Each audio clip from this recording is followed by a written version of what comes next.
ఒక రోజు ఉదయం సూర్యుడు కొత్తగా ఉదయించాడు.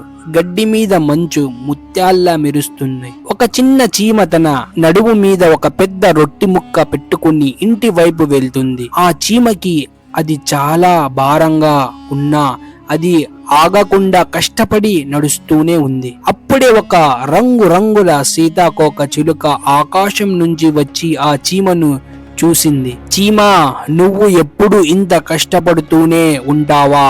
దానా తేవడం, ఇల్లు కట్టడం, రొట్టి ముక్కలు మోసుకెళ్లడం నిన్ను ఎప్పుడు సరదాగా ఆడుకుంటూ చూడలేదు. జీవితం అనేది సరదాగా ఉండడానికి వచ్చింది. ఎప్పుడు పని పని అంటే బోర్ కాదా? చీమ: అమ్మా సీతాకోక చిలుక, నేను ఇవాళ కష్టపడడం రేపటికి వర్షం చలికాలం వస్తే బయట ఆహారం దొరకదు. అప్పట్లో ఆకలితో ఉండకూడదని ఇప్పుడే ఆహారం దాచుకుంటున్నాను. నా ఇల్లు కూడా బలంగా కడుతున్నాను. 4 నెలలు కష్టపడుతాను, తర్వాత 8 నెలలు బాగానే ఉంటాను. అప్పుడే నేను ఆనందిస్తాను. సీతాకోక చిలుక: రేపు ఎవరు చూశారు? నువ్వు రేపు బ్రతికే ఉంటావు అని గ్యారంటీ ఉందా?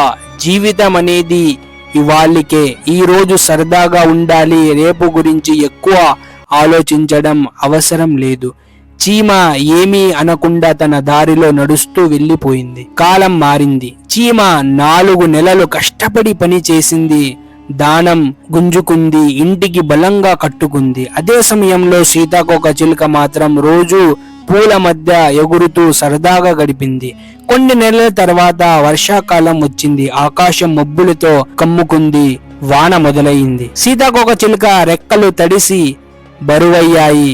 ఎగరలేకపోయింది. వర్షంలో ఎక్కడా కూర్చోలేకపోయింది. ఆహారం కూడా దొరకలేదు. ఆకలితో అల్లాడిపోయింది. అప్పుడు ఆమెకి చీమ మాటలు గుర్తుకొచ్చాయి. చీమ తన ఇంట్లో సుఖంగా ఉంది. ఇంట్లో చాలా ఆహారం ఉంది. వర్షపు నీరు లోపలికి రాలేదు. పిల్లలతో కలిసి ఆనందంగా గడుపుతుంది.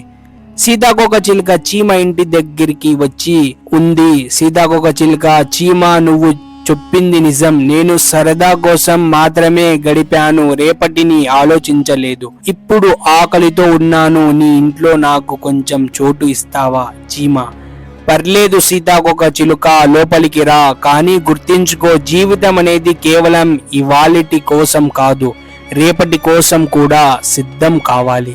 సీతాకోక చిలుక సిగ్గుపడుతూ ఆమెకి ఒక పెద్ద పాఠం తెలిసింది. ఈ కథ మనకు చెప్పేది సరదా తప్పు కాదు, కానీ సరదా కోసం భవిష్యత్తు మర్చిపోవడం చాలా ప్రమాదం. 20 నుంచి 25 ఏళ్ల వయసు చాలా ముఖ్యమైనది.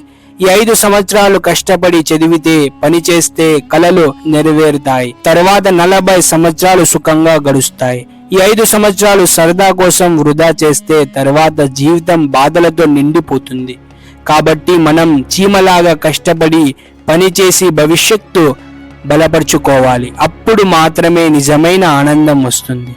ఫ్రెండ్స్, ఈ కథ మీకు నచ్చినట్లయితే లైక్ చేయండి, షేర్ చేయండి, మా ఛానల్ని సబ్స్క్రైబ్ చేసుకోండి.